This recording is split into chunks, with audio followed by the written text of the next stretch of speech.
I want to tell you about a video. It's 23 seconds long. Someone took it at a house party about 6 months before everything ended.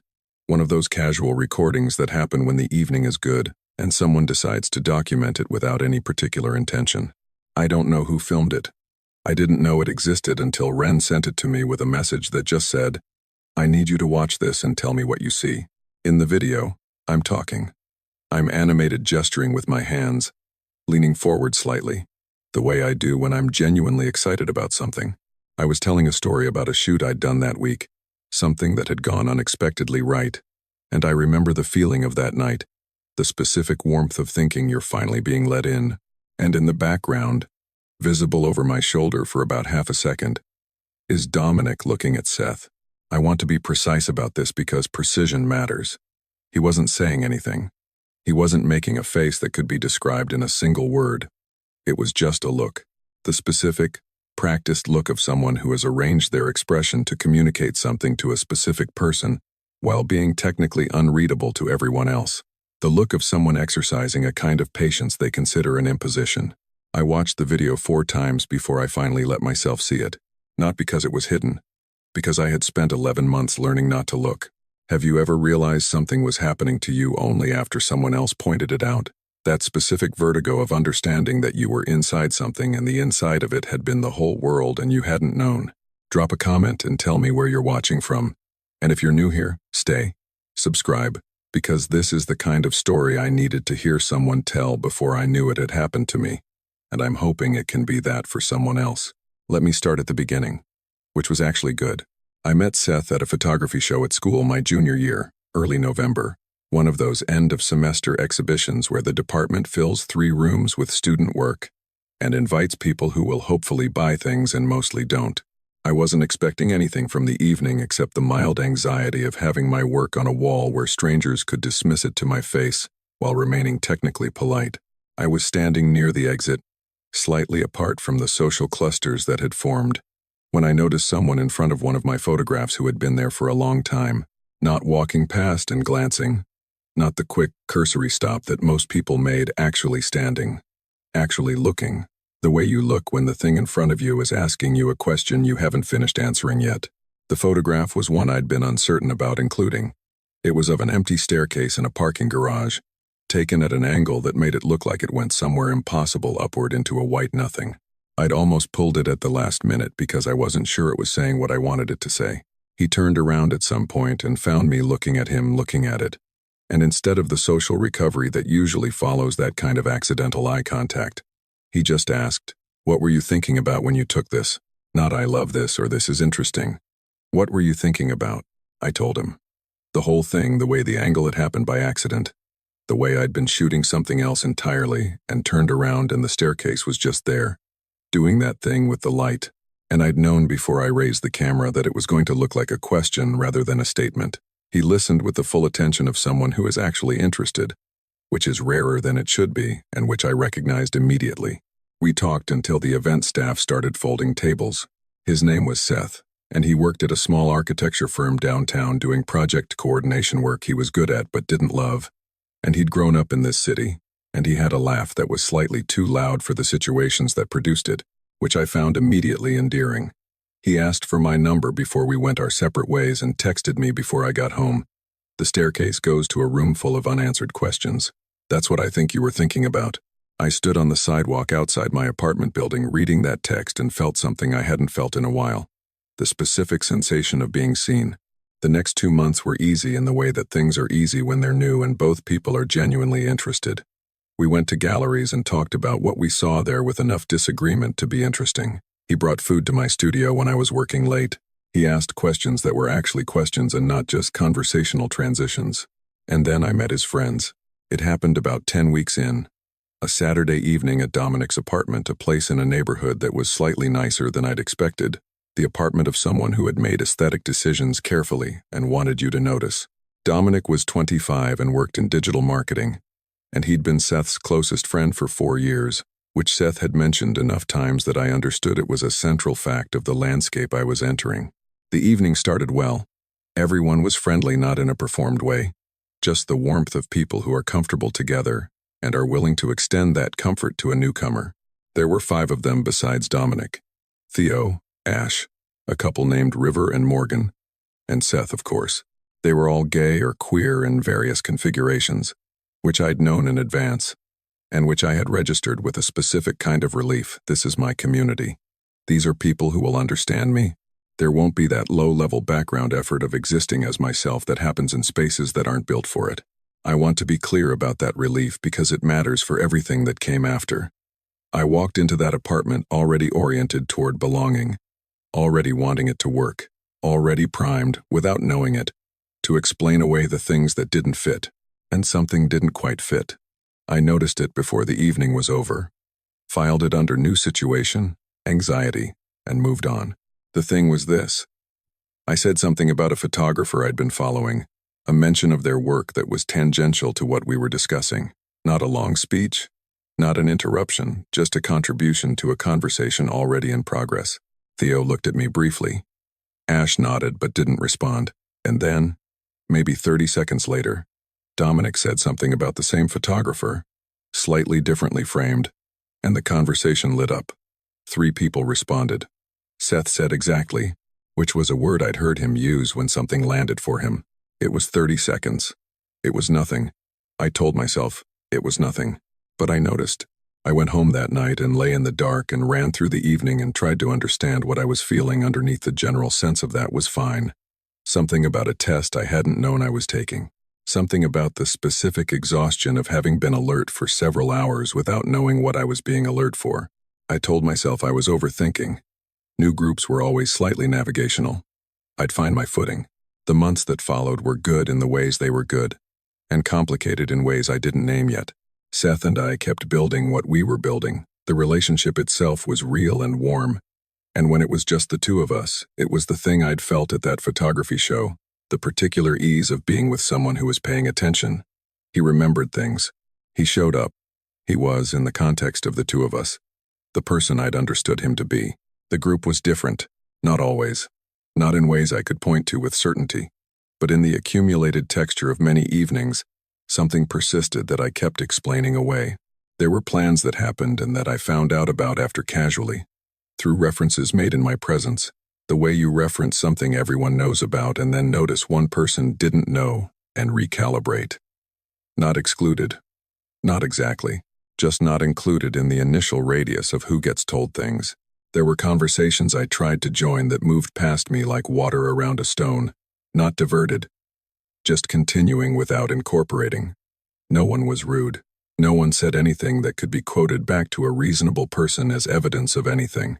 It was more like I existed at a slight angle to the group, present, visible, and somehow not quite in the frame. And Dominic was always there, warm, attentive, funny in the quick, effortless way that makes a room organize itself around you. He asked me questions and listened to the answers and said my name correctly, and never, at any point, did anything I could describe to Seth as a specific incident. But he called me Seth's photographer 3 times in the first 4 months, each time as if affectionately, each time in a way that made my name feel temporary. I was adjusting. That's what I told myself. I was new to this group and they had years of history and I needed to find my place in it, and that took time and patience and the willingness to be smaller than usual while I figured out where I fit. That was normal. That was what joining any established group required. So I got smaller. Not dramatically, not all at once. But I started talking less in group settings, laughing more, contributing less. I developed a self-monitoring reflex before I said something. There was a beat of calculation. Will this land? Is this the right thing? Is this going to be received or will it pass through the room like something nobody heard? I stopped just talking. I started performing talking, and I called it adapting. On a Tuesday evening in March, Seth told me over dinner that the group had tickets for a concert that weekend, not asked if I wanted to join, just mentioned it the way you mention plans you have that don't involve the person you're telling. When I asked if there were extra tickets, he looked slightly caught, said he'd check, and then later said it was sold out. I don't know if it was sold out. I didn't ask to verify. I just said, okay, sounds fun. And we talked about something else. And later that night I lay awake staring at the ceiling with a feeling I was getting better at identifying and worse at naming. Around midnight I opened a text thread with Ren, my friend from the year before, the person I'd known the longest in the city. The one who had met Seth and smiled in a way that didn't reach her eyes and said he seems nice with the precise neutrality of someone choosing not to say the other thing. I typed for a while and then erased most of it and sent. Seth's going to a thing with his friends this weekend and I wasn't invited. Am I being too sensitive? I looked at the screen for a minute after I sent it. The apartment was quiet. Somewhere in the building, someone's TV was going low and far away. Ren's response came in 3 minutes. Guy. No. Then, after a pause, can we talk tomorrow? I looked at those 2 messages for a while. The TV in the building kept going. I put my phone face down on the nightstand. Seth came home around 1 in the morning, quiet, smelling like wherever they'd been. He climbed in beside me and put his arm over me and said sleepily, "How was your night?" "Fine," I said. He was asleep in 5 minutes. I lay awake in the dark next to him and listened to his breathing and thought about a word I'd been saying for 6 months, with increasing fluency and decreasing accuracy. Fine. I had gotten so good at it that sometimes, for whole hours, I believed it myself. Ren and I met the next afternoon at a coffee shop near campus. She was already there when I arrived, both hands around a mug, watching the door, the posture of someone who has been thinking about a conversation since they agreed to have it. I sat down and ordered something and we talked about small things for a few minutes, the low-key preamble, and then she looked at me with the direct, patient attention she had when she was deciding that the small things had gone on long enough. "Tell me what's been happening," she said. Not the summary, the actual thing. I told her more than I'd intended, not because I'd been holding back deliberately, more because I hadn't had a container for it until now. And once it started coming out in front of someone who was listening with that specific quality of attention, the full shape of it arrived in a way it hadn't when it was just inside my head. The concert tickets, the plans I found out about after, the way Dominic called me Seth's photographer in that affectionate, consistent way that somehow never felt like a compliment, the self-monitoring, the performing, the getting smaller. Ren listened through all of it. She didn't fill the silences. When I finished, she was quiet for a moment, looking at her mug, and I could see her choosing between the easy thing and the real thing. She chose the real thing. "That group doesn't like you," she said. "I don't think most of them have a strong opinion either way. But Dominic specifically, I've watched it happen. Kai, I've been watching it for months." I felt the familiar reflex arrive before she'd finished the sentence, the reach for the explanation, the reframe, the softer version. I felt it and I watched it come and I still couldn't stop it. "You think Dominic doesn't like me?" I said. "He's always nice," she said. "Yeah, that's how it works. I don't know if that's fair. He's never actually said anything you could quote back." She looked at me steadily. "Right. Because that's not how this works. That's exactly not how this works." She set her mug down. "I'm not talking about a specific incident. I'm talking about a pattern I've watched across multiple evenings, and I'm telling you what I see." I sat with that. The coffee shop had its usual afternoon sounds, the low music and conversations, the specific ambient hum of a shared space in the middle of a Wednesday. "I think you might be reading into some of it," I said. I heard it as I said it. Heard the specific quality of it, the sentence that someone who was defending their own blind spot produced rather than someone actually engaging with what they'd been told. Ren heard it too. Her expression didn't change, but something behind it registered. "Okay," she said. Not agreeing, not backing down, just placing the word between us like something she was leaving there for later. "I just need you to know what I see. Whenever you're ready." We talked about other things after that. She didn't push. She told me about something happening with her thesis. I told her about a project I'd been shooting. We stayed for another hour, and it was easy and warm in the way that Ren always was, the kind of easy that doesn't require you to be any particular version of yourself. When we hugged outside, she held on for a second longer than usual. I walked back to campus thinking about what she'd said and building the case against it, which I did with so much fluency by that point that I barely noticed I was doing it. Dominic had always been technically kind to me. He'd remembered my program, asked about projects, engaged with things I'd said. He'd told Seth I was good for him. Seth had told me that, offered it as evidence of something, and I'd received it as reassurance. Nice people were sometimes difficult to fully connect with in group settings. I was an introvert entering an established social ecosystem. This was normal friction. Ren cared about me, and was therefore primed to look for threats, which made her perception slightly unreliable. I built the whole case. It was a good case. I believed most of it for several more weeks. Here's the thing about the subtle stuff. the thing that makes it so specifically difficult to name or act on. It's designed not consciously, necessarily, but functionally to produce exactly that response. Every individual element is explainable. None of it rises to the level of incident. And because none of it rises to that level, you spend your energy on the explanations rather than on the pattern underneath them. I want to give you specific examples because I think specificity matters. The general "I felt excluded" is easy to dismiss. The actual texture of it is harder. There was the way that Dominic told stories. He was a genuinely good storyteller, quick, specific, with the kind of timing that you either have or you don't. And the stories he told most often were ones that required knowing the people in them, the history of the group, the years of accumulated context that I had arrived too late to accumulate. Not as exclusion, not presented as such just as the natural content of a person talking about their life, but the effect, repeated over enough evenings, was the slow construction of a room I was watching from outside the window.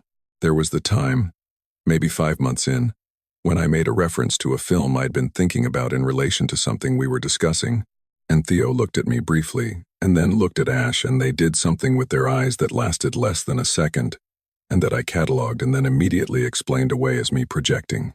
There was the way, at every gathering, that Dominic had a specific physical position in the room, not aggressive, not territorial, just central, and the way the conversations organized themselves around that center, and the way my contributions existed in the slightly different gravitational field of someone not quite at the center of that orbit. There was the language. Every close group develops language references, shorthand, words that carry more meaning than their dictionary definitions because of the specific history that produced them. I'd understood that coming in and had been patient about it, had assumed I'd learned the language over time. But after 11 months I still hadn't. Not because I hadn't been paying attention, because the language was never quite extended to me. I heard it. I could decode most of it, but I was never inducted into it. Never had the moment of someone explaining a reference, bringing me into the story, closing the distance. It was all so small. That's what I keep coming back to. Each individual thing was so small. The piece that clarified something for me, that started the slow process of me understanding what the pattern actually was, happened at Ash's birthday party. I had been explicitly invited, not Seth bringing me, not me being included by implication. Ash had texted me directly, which I had noted because it was unusual, and because I'd taken it as evidence that things were shifting. I went with something that felt like genuine hope, which in retrospect tells you something about how much I'd been hoping for something and calling it by other names. The evening was good for the first 2 hours. I talked to River and Morgan, who were always the easiest people in the group for me, warm without agenda, interested without calculation. Seth was relaxed and happy to have me there, kept his hand on my back when we were standing near each other in the particular casual way that meant he was glad I existed. I went to the kitchen to get water around 10. The kitchen was separated from the main room by a short hallway, and the door was not quite closed, pushed to but not latched. The way a door ends up when someone was moving through it quickly. I didn't think about it. I went in, ran the tap, stood at the counter, and then I heard Dominic's voice from the other side of the door. He was talking to Theo. Not about me. I want to be precise about this because precision matters. He wasn't saying Kai did this or Kai said that. He was talking about Seth, and specifically about Seth's habit, which was the word he used, of choosing people who need too much. The sentence hung in the kitchen air with me. I stood there holding the glass. The tap was still running. Through the not quite closed door, I could hear Theo say something I couldn't fully make out, and then Dominic laugh in the warm, practiced way he laughed, and then the conversation shifted to something else and their voices moved away. I turned the tap off. I filled the glass. I understood with a specific and awful clarity that the sentence had not been about someone else, that Seth's habit of choosing people who need too much was a sentence that had been constructed with me as its subject, delivered in a kitchen I had been expected not to enter, in a conversation I had been expected not to hear. That this was what the 11 months looked like from the other side. That I was a pattern Dominic was naming to Theo because they both already knew the thing he was naming. I stood in that kitchen for maybe 45 seconds. Then I went back to the party. I found Seth near the window, talking to Ash, both of them laughing about something. He looked up when I came over and smiled in the uncomplicated way he smiled when he saw me. The smile that was just glad you're here. I smiled back. I sat down beside him, Someone made a joke and I laughed at the right moment. River said something to me directly, and I responded with full apparent presence, interested and engaged. The version of myself I had been practicing for almost a year, and somewhere underneath all of that, in a part of me that had been slowly, quietly accumulating evidence for 11 months, and had just received one piece that changed the weight of all the others, something went very still. I stayed at the party for another hour. I said all the right things. When Seth and I left, he talked about the evening on the walk back. What a good time it had been. How he was glad I'd come.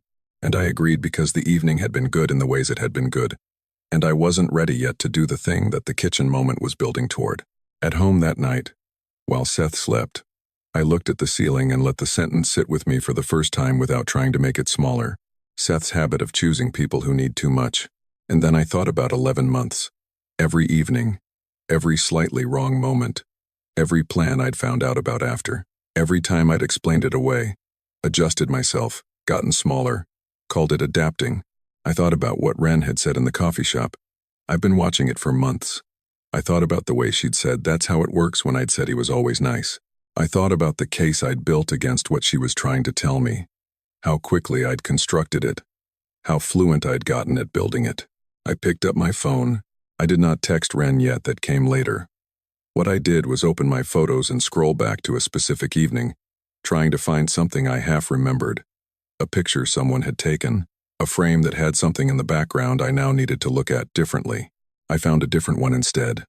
Me and Seth at the first group gathering, early in the relationship. Both of us looking at the camera and neither of us knowing yet what the next 11 months were going to ask of me. I looked at the version of myself in that photograph, the version who had walked into that apartment already oriented toward belonging, already wanting it to work, already primed to explain away whatever didn't fit. I looked at him for a while. Then I put my phone down and lay in the dark and let myself sit with something I hadn't let myself sit with yet. The question of what I would have thought, what I would have named, what I would have done if the room I'd been entering hadn't been a queer space, if these hadn't been my people. If I hadn't arrived already certain that this was the community that would finally just understand. The question arrived without an answer, and I let it stay that way. And eventually I slept. 3 days. That's how long I sat with the kitchen sentence before I did anything with it. Not 3 days of falling apart, 3 days of something quieter and more deliberate than that. I went to class. I shot a series I'd been planning. I ate meals and answered texts, and moved through the ordinary structure of my days with the particular steadiness of someone who has decided to let something settle before they act on it. The question I'd fallen asleep with. What would I have named this if the room hadn't been a queer space was still there in the mornings when I woke up? I didn't rush it. I let it sit in the background like a program running while I did other things, and I paid attention to what it was producing. What it produced, over 3 days, was this. I had been applying a different standard to this situation than I would have applied anywhere else. I had been extending a kind of benefit of the doubt that I extended nowhere else in my life. To nowhere and no one. Except here, because here was supposed to be safe. Because these were supposed to be my people. Because I had arrived at that apartment 11 months ago already certain that the community shorthand for we understand each other would cover us all. And that certainty had become a tool, though I hadn't known it, that made it harder to see what was actually happening. On the 3rd day, I texted Ren. Can we talk tonight? She said yes immediately, and added nothing else, which was Ren. She understood that something had moved, and that the right response was to make herself available without asking questions that would require me to answer through a phone screen. We talked for 2 hours. I told her about the kitchen. I told her the sentence. I watched her face do the thing it did when she was hearing something she had already known was there but hadn't known the specific shape of. He said that, she said. Not a question. Just receiving it. Yeah? She was quiet for a moment. How are you doing with it? I started, and then stopped, because the word fine arrived and I caught it for the first time before it left my mouth. I've been thinking about it for 3 days. I'm still thinking about it. What are you going to do? I looked at my hands. I need to talk to Seth. She nodded. Just that. She didn't tell me what to say or how to say it or what to expect. She just nodded, which was exactly right.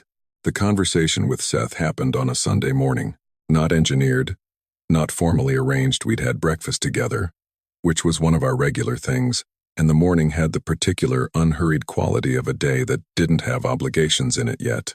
He was washing dishes and I was at the table with the last of my coffee, and the apartment had the specific quiet of two people who are comfortable enough with each other to not fill every silence. I said his name. He looked over, read something in the way I'd said it, and turned the water off. He sat down across from me, and I told him. Not just the kitchen, everything. The full 11 months, which I had never given him before, which I had been carrying in pieces without assembling into the complete shape it made. The concert tickets and the plans found out after. The way the conversations moved past me. The Seth's photographer. The way I had gotten smaller over time without either of us naming it.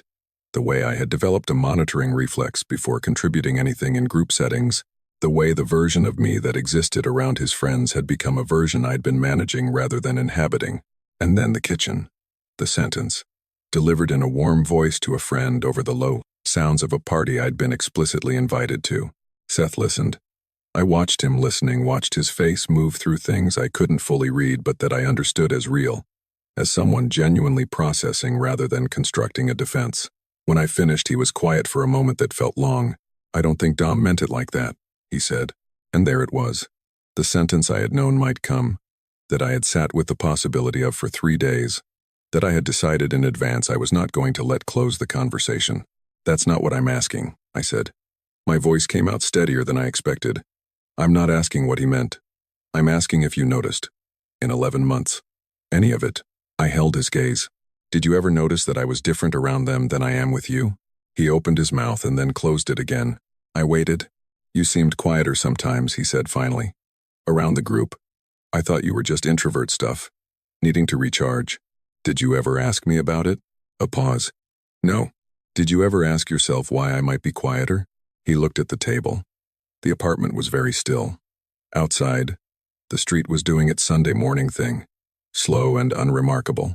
I think I told myself it was just you adjusting, he said, that it would even out eventually. It didn't even out, I said. I got smaller. For 11 months, I got smaller and called it adjusting, and you watched it happen and neither of us said anything. I didn't. He stopped. Started again. I didn't see it as something being done to you. I just thought you two hadn't found a rhythm yet, Seth. I said his name the way you say a name when you need someone to slow down and actually be in the room. I'm not asking you to agree with everything I experienced. I know some of it is my perception, but I'm asking you to tell me honestly, do you think the group made me feel welcomed? In a year, the silence that followed was different from the earlier silences. It had a quality I recognized from photography, the specific exposure of something that had been in shadow. The detail that only becomes visible when the light hits it at the right angle. He didn't answer immediately, and the not answering was its own answer, the kind that arrives before the words do and is more honest than whatever the words will be. I think Dom can be. He paused. He has opinions about who belongs in the group, who fits. I've always known that about him. And? I said, and I told myself it was just him being particular, that you'd get there eventually. You knew, I said. Not as an accusation, I want to be clear about that. Not with heat, just as a statement of what I had just understood. You knew it was happening. Not the full shape of it, but enough. He looked at me. Something in his expression had the quality of someone who has been carrying a thing and has just had the weight of it acknowledged out loud for the first time. I didn't think it was as serious as you're describing it, he said. I thought it was friction. The early stuff. That would smooth out. It didn't smooth out, I said. And I spent 11 months not telling you the full thing because I kept explaining it away.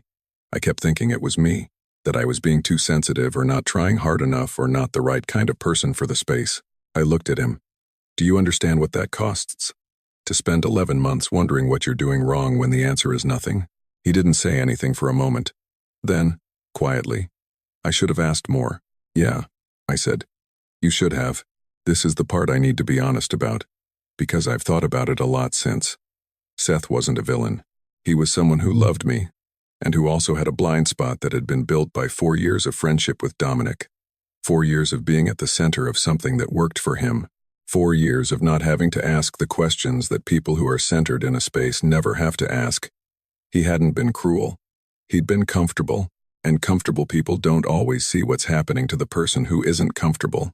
Especially when that person is working very hard at performing comfortable. He had noticed the quiet and explained it as mine.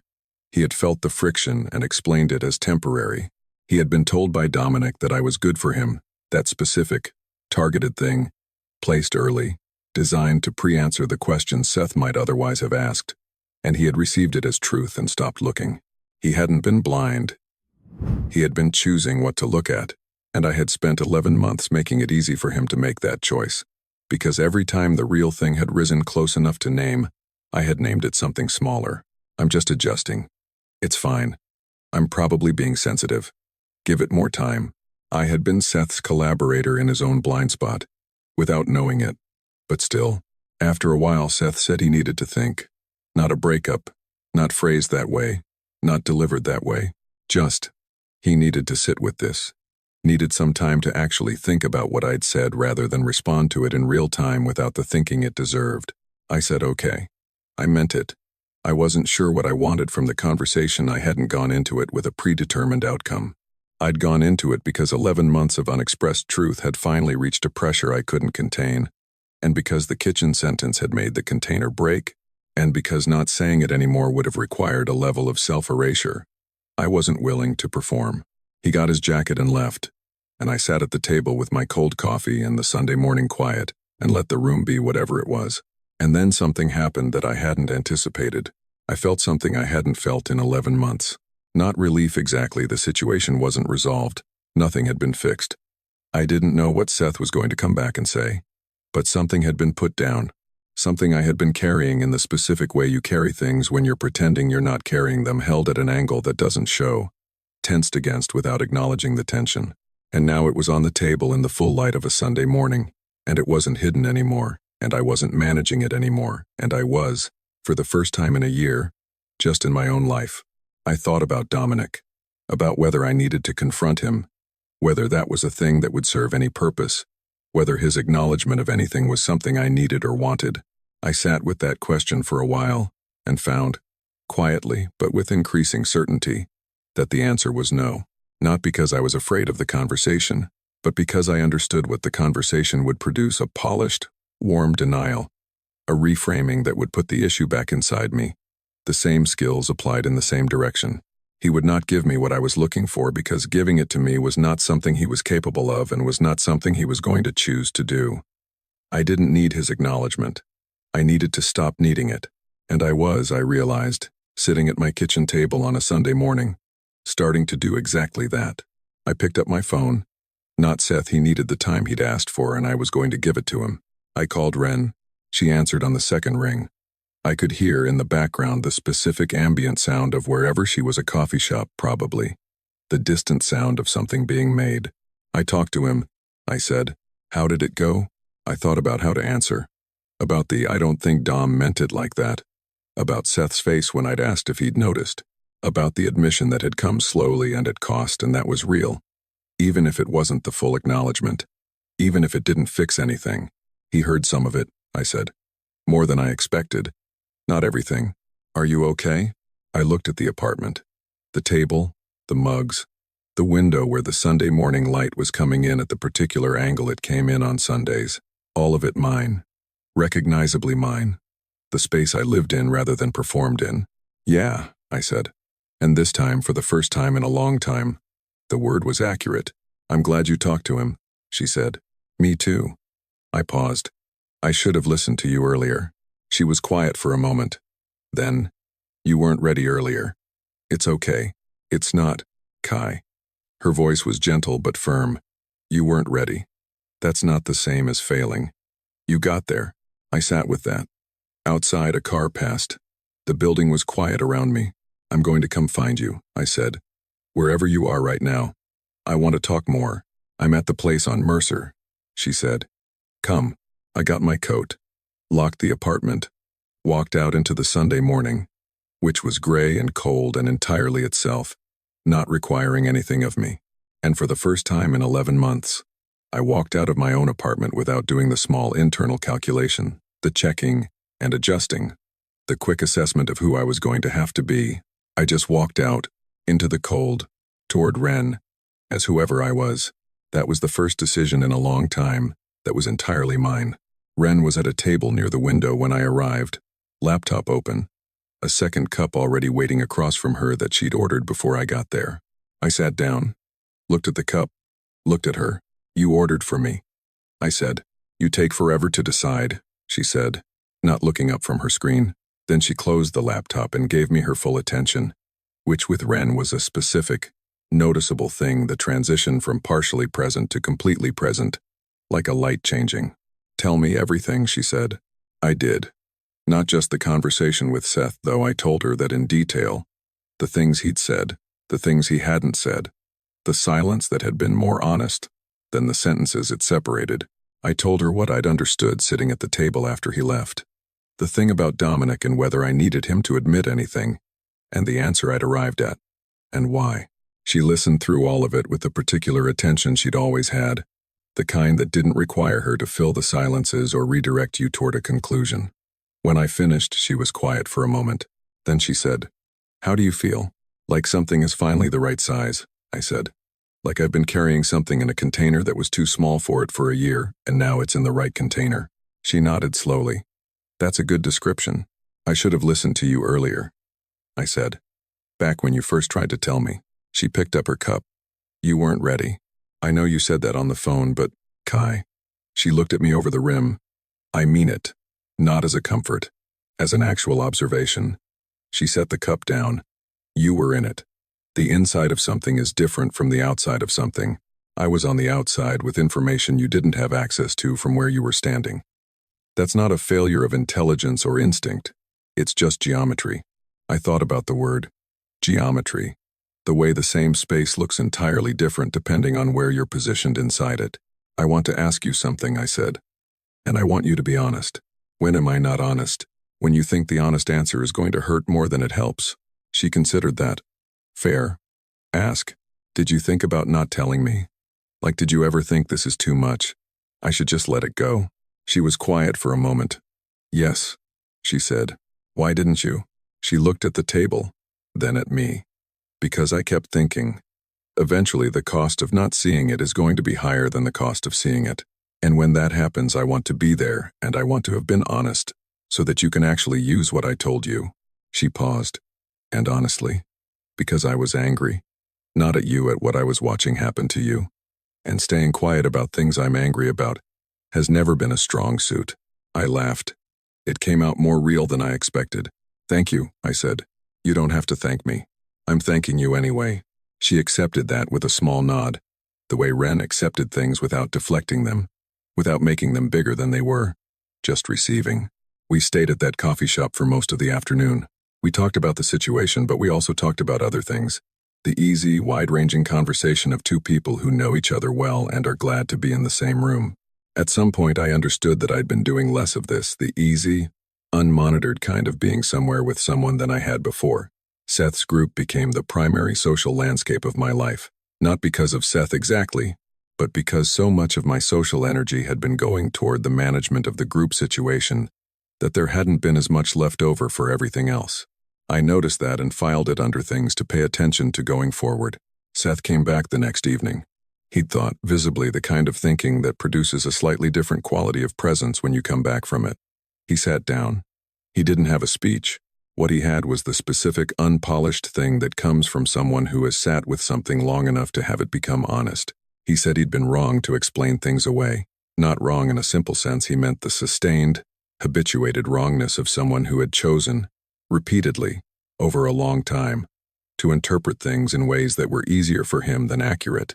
He said he'd been aware that Dominic had opinions about who belonged in the group, and had known for years that those opinions had edges, and that he'd never pushed back on them because pushing back on Dominic meant a friction that he'd always found easier to avoid. He said he thought he'd been doing me a favor by believing I'd eventually find my way in, when actually he'd been doing himself a favor by not having to look at what was happening to me while I was trying. He said these things without dramatic framing, without the performance of guilt that can sometimes make confessions more about the confessor than the person being confessed to. He just said them, in the specific, direct way of someone who had decided that the thing deserved to be said plainly. I listened. I didn't rush him toward anything, didn't fill in the words when he paused, didn't make it easier or harder than it was. When he finished, I said, "I know you didn't do it to hurt me. That doesn't make it okay." "No," I said. "It doesn't. But it makes it a thing that happened, not a thing that was done." There's a difference. He looked at me. What do you want to do? I thought about the question. What did I want? I had spent so long navigating what the situation required that the question of what I actually wanted had become slightly remote, slightly theoretical, like a room in the house I had stopped going into. I don't think I can be in a relationship where Dominic is a central fixture, I said. I'm not asking you to end a friendship. I'm just telling you that what the last 11 months cost me is real. And I don't know how to go back to the version of us that existed inside that context. Seth nodded. Slowly.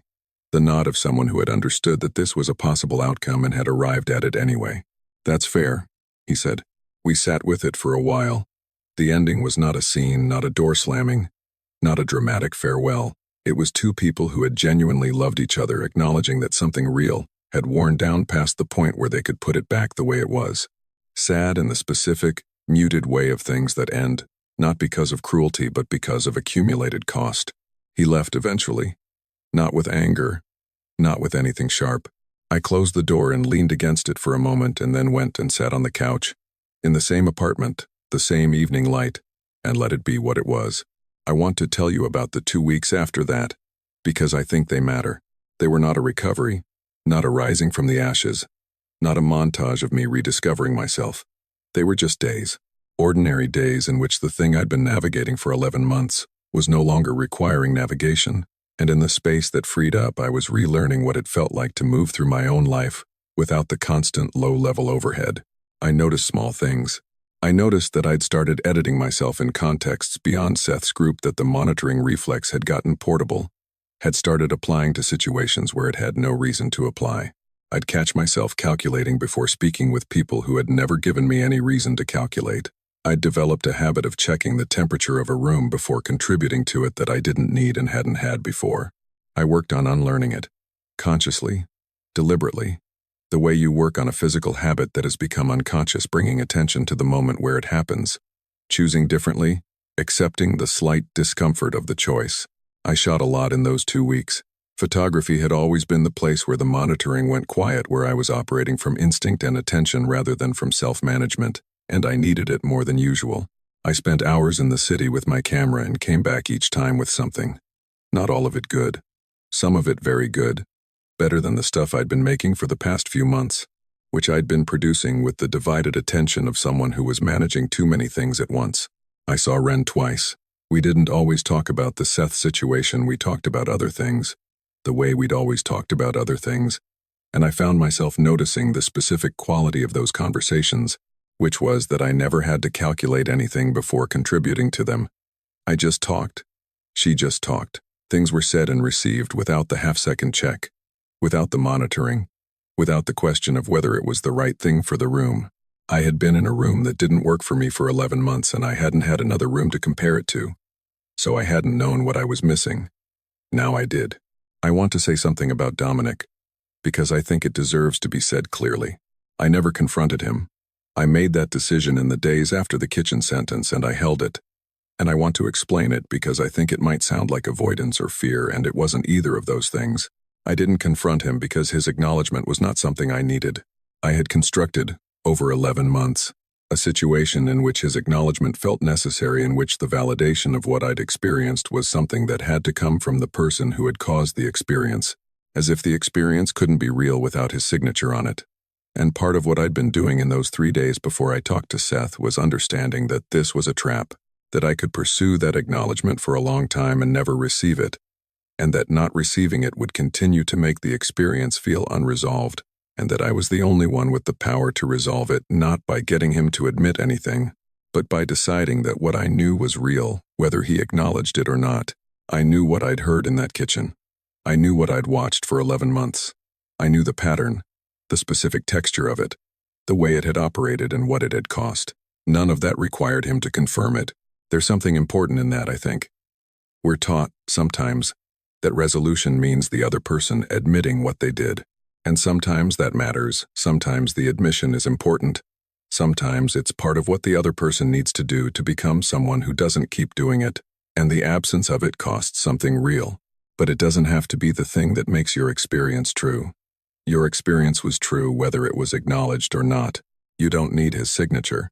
That's what I tell myself. That's what I've kept telling myself on the occasions when the old pull toward that confrontation shows up. The voice that says, but he should have to say it. Maybe he should, but I don't need him to. Now I want to say something directly to you. If you are in a space right now, any space, including queer spaces, including the spaces that are supposed to be safe, the spaces where your identity is shared and your community is real and you keep feeling something that you keep explaining away, I want to say this as plainly as I can. That feeling is information. You are not obligated to override it because the space is supposedly safe.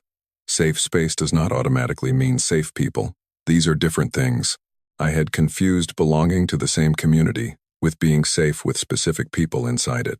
I had arrived at that apartment already primed toward belonging, already certain that shared identity meant shared good intentions, already extending a benefit of the doubt I would not have extended in a different context.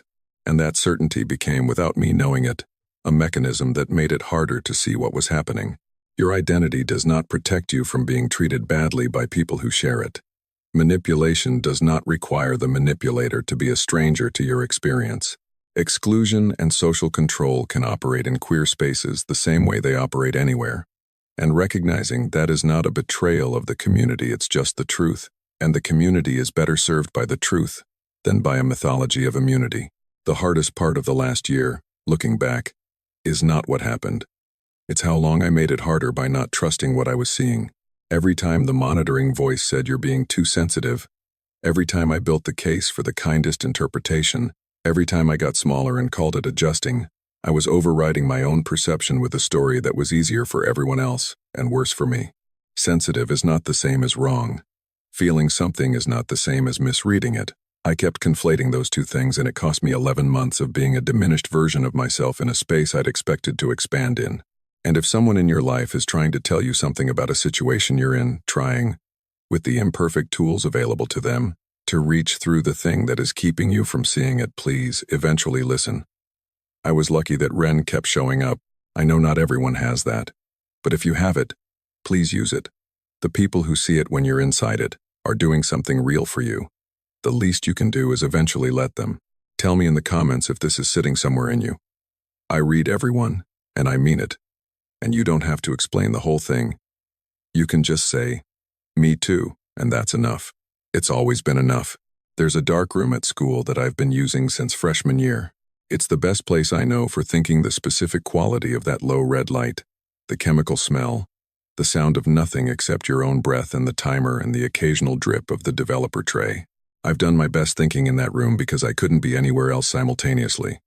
No phone, no outside, just the work and the thoughts that come when the work is the only demand. I was in there about 3 weeks after everything ended, printing a series I'd been working on.